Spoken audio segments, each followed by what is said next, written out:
പെരിന്തൽമണ്ണയിൽ ജ്വല്ലറി ഉടമയെ കാറിടിച്ചു വീഴ്ത്തി 3.5 കിലോ സ്വർണം തട്ടിയ കേസിൽ ഈ വയലിനിസ്റ്റ് ബാലഭാസ്കറിന്റെ ഡ്രൈവർ അർജുൻ പോലീസ് അറസ്റ്റ് ചെയ്തു.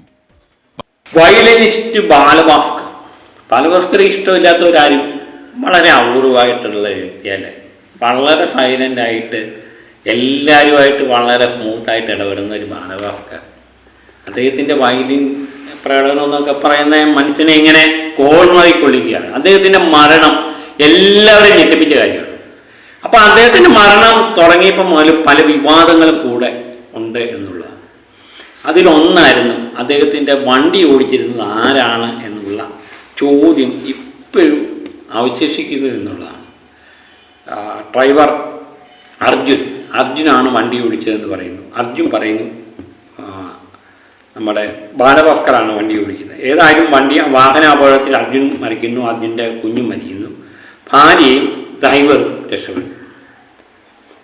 അപ്പോൾ ഇത് മനഃപൂർവ്വം നടത്തിയ ഒരു വാഹനാപകടമായിട്ട് അന്ന് ഒത്തിരി പേര് പറയുന്നു. ഇതിൽ നിന്നൊക്കെ സാധനങ്ങൾ എടുത്തുകൊണ്ട് ഓടിയവർ കണ്ടവരും ഉണ്ടെന്ന് പറയുന്നു.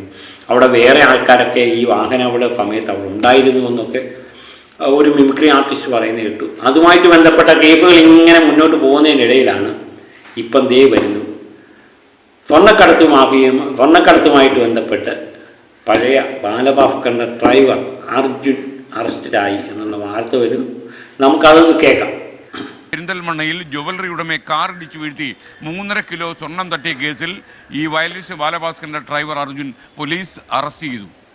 ബാലഭാസ്കർ അപകടത്തിൽ വിടുമ്പോൾ ഈ ആറ്റിങ്ങലിൽ അപകടത്തിൽ കണ്ടെത്തിയത് ഡ്രൈവർ അർജുനായിരുന്നു. അയാളാണ് വണ്ടി ഓടിച്ചിരുന്നത് എന്നായിരുന്നു പോലീസിൻ്റെ കണ്ടെത്തൽ. എന്നാൽ സ്വർണ്ണക്കടത്തിൽ അർജുന് പങ്കുണ്ടെന്ന് പെരിന്തൽമണ്ണ DYSP TK ഷൈജു 24-നോട് പറഞ്ഞു. ഇന്ന് ഇവിടുത്തെ ഈ സംഭവത്തിന് ശേഷം 9 പ്രതികൾ രക്ഷപ്പെട്ട് വഴിയിൽ വെച്ചിട്ട് അതിൽ ഈ 2 ബാഗുകളിലായിട്ടായിരുന്നു സ്വർണം. ആ 2 ബാഗുകളുമായിട്ട് 4 ആൾ ആ കാറിൽ നിന്ന് ഇവിടെ നിന്ന് സംഭവത്തിൽ ഉൾപ്പെട്ട കാറിൽ നിന്ന് ഇറങ്ങിയിട്ട് മറ്റൊരു കാറിൽ കയറി പോവുകയാണ്. ആ കാറ് നേരത്തെ ഒരു തീരുമാനിച്ചുറച്ചതുപോലെ ചെറുപ്പളശ്ശേരിക്ക് അടുത്ത് കാത്തു കിടക്കുന്നിരുന്നു. ആ കാറ് കൊണ്ടുവന്നിരുന്നത് ഈ അർജുനായിരുന്നു ആ കാറ് ഡ്രൈവ് ചെയ്തിരുന്നത്. അർജുനാണ് ഇവരെ ഈ 4 ആളെയും മറ്റൊരു സ്ഥലത്തേക്ക് കൊണ്ടുപോകുന്നത്. ഈ ബാലഭാസ്കറിന്റെ മരണം തുടങ്ങിയപ്പോൾ മുതൽ പല വിവാദങ്ങളും കൂടെ ഉണ്ടായിരുന്നു. കാരണം വീട്ടുകാർ കൃത്യമായിട്ട് ഇത് അറിയുന്നില്ല എന്നൊക്കെ പറഞ്ഞുകൊണ്ടുള്ള പല പ്രശ്നങ്ങളും ഉണ്ടായിരുന്നു. ബാലഭാസ്കറിനെ മെഡിക്കൽ കോളേജിൽ നിന്ന് വേറെ സ്വകാര്യ ആശുപത്രിയിലേക്ക് കൊണ്ടുപോകുന്നു, തീരെ വയ്യാതിന്. അങ്ങനെ ബാലഭാസ്കർ മരിച്ചതിന് ശേഷം ഞാൻ പറഞ്ഞില്ലേ അങ്ങനെ പല കേസുകൾ അത് ക്രൈംബ്രാഞ്ച് അന്വേഷിക്കുന്നു, CBI അന്വേഷിക്കുന്നു. CBI പിന്നെ റിപ്പോർട്ടും എടുത്തു. അത് അസ്വാഭാവികമായ മരണമില്ല, ഒന്നുമില്ല എന്ന് പറഞ്ഞു. കോടതി അത് തള്ളുന്നു, വീണ്ടും പുനരന്വേഷിക്കാൻ വേണ്ടി കൊടുക്കുന്നു. അതിനിടയിലാണ് ദേ വരുന്നു. അതുപോലെ ബാലഭാസ്കറിൻ്റെ അച്ഛൻ ഉണ്ണി അന്ന് കുറച്ച് കാര്യങ്ങൾ പറഞ്ഞിട്ടുണ്ടായിരുന്നു. കാരണം ഇത് ബാലഭാസ്കറിൻ്റെ മരണം സ്വർണ്ണക്കള്ളക്കടത്തുകാർക്കുമായിട്ട് ബന്ധമുണ്ട്. ബാലഭാസ്കറുമായിട്ട് ചുറ്റിയിരിക്കുന്നവർക്കെല്ലാം കള്ളക്കടത്തുമായിട്ട് ബന്ധമുള്ളവരാണ്, പ്രത്യേകിച്ച് ബാലഭാസ്കറിൻ്റെ വണ്ടി ഓടിച്ച അർജുൻ എന്ന്. അന്ന് അർജുനെ സംബന്ധിച്ച് പല കേസുകളിൽ പ്രതിയാണെന്നൊക്കെ പറഞ്ഞിരുന്നു. പക്ഷേ ഈ CBI അന്വേഷിച്ചെങ്കിലും അതിന് തക്കതായ തെളിവുകളൊന്നും കിട്ടിയില്ല. ഏതായാലും പുനരന്വേഷിക്കാൻ വേണ്ടി ഹൈക്കോടതി വീണ്ടും ആവശ്യപ്പെട്ടു. പല കാര്യങ്ങളും CBI ആയാലും ക്രൈംബ്രാഞ്ച് ആയാലും അന്വേഷിച്ചില്ല എന്ന് കോടതി കണ്ടെത്തി. അപ്പം അതിൻ്റെ ഇങ്ങനെ ഒരു എന്താ പറയുന്നത് അവ്യക്തമായ കാര്യങ്ങൾ ഇങ്ങനെ പോയിക്കൊണ്ടിരിക്കുന്നതിനിടയിലാണ് ഇപ്പം അർജുൻ അറസ്റ്റിലാവുന്നത്. അപ്പം ബാലഭാസ്കറിൻ്റെ അച്ഛൻ പറഞ്ഞതും ഇതുമൊക്കെ ഏകദേശം ഇത് വരുന്നു. ഇത് ബാലഭാസ്കറിൻ്റെ മരണവുമായിട്ട് ബന്ധപ്പെട്ട കാര്യത്തിലേക്ക് വിരൽ ചൂണ്ടുമോ എന്നുള്ളത് നമുക്കറിയില്ല. ഏതായാലും അച്ഛൻ്റെ വാക്കുകൾ, ബാലഭാസ്കറിൻ്റെ അച്ഛൻ ഈ അർജുൻ അറസ്റ്റിനായതിനെ പറ്റി പറയുന്ന ചില കാര്യങ്ങളുണ്ട്. നമുക്കതും കൂടെ ഒന്ന് കേൾക്കാം. പിന്നെ അതതിനെ കൊന്നതാണെന്നുള്ളത് തന്നെ എനിക്കിപ്പോഴും എനിക്ക് പറയാനുള്ളത്. CBI അന്വേഷിച്ചിട്ടൊന്നും കണ്ടുപിടിക്കാൻ പറ്റിയില്ല അവർക്ക്. ഇല്ല, അത് നമ്മൾ മറ്റേ അപേക്ഷയൊക്കെ കൊടുത്ത് CBI വന്ന് അവർ ചോദ്യം ചെയ്തു എന്ന് പറയുന്നു. അറിഞ്ഞൂടാ, റിപ്പോർട്ടൊക്കെ വായിച്ചു നോക്കിയാൽ അറിയാവും എങ്ങനെയാണെന്ന്. ആദ്യത്തെ റിപ്പോർട്ടിലൊന്നും കിട്ടിയില്ല എന്നാണ് പറയണത്. രണ്ടാമത്തെ റിപ്പോർട്ടും കൊടുത്തു, അതിനകത്തും പുതിയതായിട്ടൊന്നും ഇല്ലെന്നാണ് പറയണതായിട്ട്.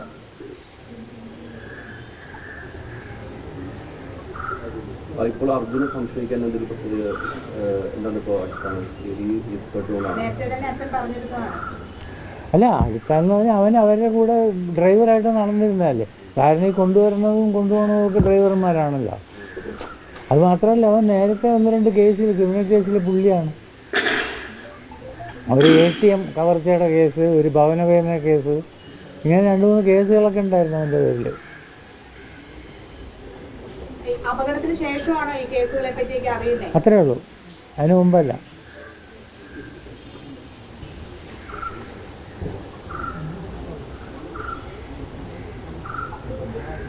അച്ഛൻ പറഞ്ഞ കാര്യങ്ങളൊക്കെ അന്വേഷിച്ചായിരുന്നോ? അറിഞ്ഞൂടാ അവരെന്തൊക്കെ ചെയ്തെന്ന്. ഒരു പേപ്പറൊക്കെ കൊടുത്ത് ഇങ്ങേർക്ക് പറയണ കുറച്ച് പാർഷ്യലായിട്ട് കുറച്ച് പേപ്പേഴ്സൊക്കെ കിട്ടി, കംപ്ലീറ്റ് റിപ്പോർട്ടൊന്നും കിട്ടിയിട്ടില്ല.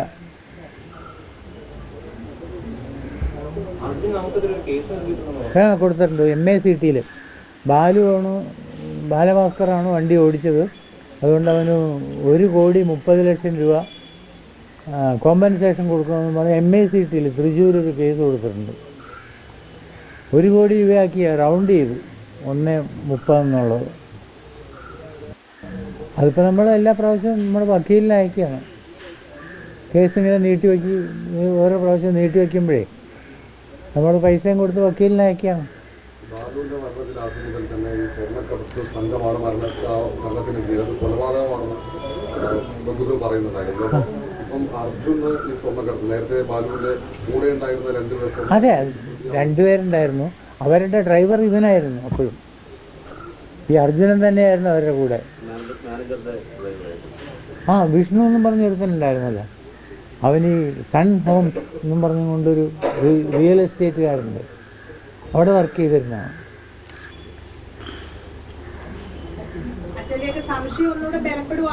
അതെ, ബലപ്പെടാനൊന്നുമില്ല, നമുക്ക് യാതൊരു സംശയമില്ല കാര്യത്തിൽ.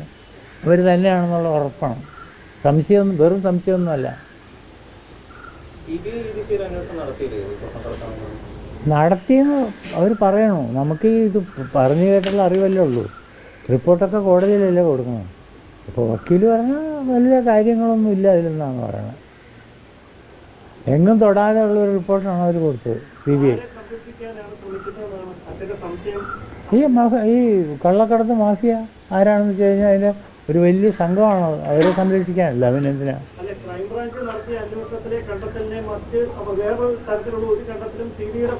ഉണ്ടായിട്ടില്ല, വഴങ്ങിയെന്ന് തന്നെ വേണം പറയാൻ. അതാണല്ലോ അതിൻ്റെ കാരണം. അപ്പം ബാലഭാസ്കറിൻ്റെ മരണവുമായി ബന്ധപ്പെട്ട് ഞാൻ പറഞ്ഞില്ലേ, എല്ലാവർക്കും ഇതിൻ്റെ സത്യാവസ്ഥ അറിയാമെന്ന് ആഗ്രഹമുണ്ട്. അത്രയ്ക്ക് ഒരു നല്ലൊരു വ്യക്തിയായിരുന്നു ബാലഭാസ്കർ. ബാലഭാസ്കറിൻ്റെ മരണവുമായി ബന്ധപ്പെട്ട് അന്ന് ഉയർന്നു വന്ന ഒത്തിരി ആരോപണങ്ങളുണ്ട്. കാരണം രാത്രി തന്നെ തിരുവനന്തപുരത്തേക്ക് ബാലഭാസ്കർ എന്തുകൊണ്ട് യാത്ര ചെയ്തു എന്നൊക്കെയുള്ള ചോദ്യങ്ങളുണ്ടായിരുന്നു. പിറ്റേന്നേ വരത്തുള്ളൂ എന്ന് പറയുന്ന ബാലഭാസ്കർ പെട്ടെന്ന് തന്നെ രാത്രി തന്നെ വണ്ടി ഓടിച്ചു വരുന്നു. അതുപോലെ ബാലഭാസ്കറിൻ്റെ കൂടെ ഉള്ളവരുടെ അവരുടെ ബാക്ക്ഗ്രൗണ്ടൊക്കെ പരിശോധിച്ച് കഴിഞ്ഞപ്പം അതൊക്കെ നല്ല രീതി അല്ലായിരുന്നുവെന്ന് പലരും സംശയം ഉന്നയിച്ചിരുന്നു. അതിൻ്റെ ഇടയ്ക്കാണ് പല വ്യക്തികൾ പറയുന്നു ബാലഭാസ്കറിൻ്റെ വണ്ടി അപകടം നടന്ന സമയത്ത് വേറെ കാർ അവിടെ ഉണ്ടായിരുന്നു, ഈ ബാലഭാസ്കറിൻ്റെ വണ്ടിയിൽ നിന്ന് സാധനങ്ങൾ എടുത്ത് മാറ്റുന്നതായിട്ട് കണ്ടു എന്നൊക്കെയുള്ള പല ആരോപണങ്ങൾ വന്നായിരുന്നു. അത് വേണ്ട വിധം പോലീസൊക്കെ അന്വേഷിക്കുകയൊക്കെ ചെയ്തു. പക്ഷേ അന്വേഷിച്ചെങ്കിലും യാതൊരുവിധ തുമ്പും കിട്ടിയില്ല. പിന്നെ അന്വേഷണം ക്രൈംബ്രാഞ്ചിലേക്ക് പോയി. ക്രൈംബ്രാഞ്ചും വഞ്ചി തിരുനക്കര എന്ന് പറയുന്ന അവസ്ഥ തന്നെ ആയി. പിന്നാണ് CBI അന്വേഷിക്കുന്നത്. CBI പോലീസ് അന്വേഷിക്കുന്ന രീതിയിൽ തന്നെയാണ് ചെന്ന് നിന്നത്. പിന്നെ അത് കൊടുത്തു കഴിഞ്ഞപ്പം ഹൈക്കോടതി അക്കമിട്ട് നിരത്തിയ ചില കാര്യങ്ങളുണ്ട്. ചില കാര്യങ്ങൾ പറഞ്ഞ് ഹൈക്കോടതി പറഞ്ഞു ഇതിനെപ്പറ്റിയൊന്നും അന്വേഷിച്ചിട്ടില്ല, ഇത് കൃത്യമായിട്ട് അന്വേഷിക്കണമെന്ന് പുനരന്വേഷണത്തിന് ഹൈക്കോടതി ഉത്തരവിടുന്നു. അപ്പം അതിനിടയിലാണ് വരുന്നു അന്നത്തെ ബാലഭാസ്കറിൻ്റെ ഡ്രൈവർ അർജുൻ ഈ പല കേസിലും പ്രതിയെന്ന് പറയുന്നു. വീണ്ടും ഈ സ്വർണ്ണക്കടത്ത് കേസിൽ പ്രതിയാകും. അന്ന് ബാലഭാസ്കറിൻ്റെ മരണവുമായിട്ട് ബന്ധപ്പെട്ട ഉയർന്ന ആക്ഷേപങ്ങളിൽ പ്രധാനമായിട്ടുള്ളത് ബാലഭാസ്കറുമായിട്ട് ചുറ്റിപ്പറ്റി നിൽക്കുന്നവർക്കെല്ലാം സ്വർണ്ണക്കടത്ത് കേസുകളിലൊക്കെ ബന്ധമുള്ളവരാണ് എന്നുള്ള ആരോപണമായിരുന്നു വീട്ടുകാർ ഉന്നയിച്ചുകൊണ്ടിരുന്നത്. അത് കൃത്യമായിട്ട് ശരിവെക്കുന്ന ചില കാര്യങ്ങളാണ് ഇപ്പം നമുക്ക് പുറത്തു വരുന്നത്. ഇത് ഞാൻ പറഞ്ഞിട്ട് ഈ ബാലഭാസ്കറിൻ്റെ മരണവുമായി ബന്ധപ്പെട്ട കാര്യങ്ങളിലേക്കൊക്കെ നീങ്ങുമോ ഇല്ലയോ എന്നൊന്നും നമുക്കറിയില്ല. ഇത് യഥാർത്ഥ വാഹന അപകടമായിരുന്നോ അതോ മനഃപൂർവ്വം ബാലഭാസ്കറിനെ കൊന്നതാണോ എന്നൊക്കെയുള്ളത് വരും ദിവസങ്ങളിൽ ഏകദേശം അറിയും എന്ന് തന്നെ നമുക്ക് പ്രതീക്ഷിക്കാം അല്ലേ. സത്യം ഒരു നാൾ പുറത്തു വരിക തന്നെ ചെയ്യും എന്നുള്ള ആപ്തവാക്യത്തിൽ നമുക്ക് വിശ്വസിക്കാം. അപ്പോൾ മറ്റൊരു വിഷയമായി വീണ്ടും എത്താം. Okay, by.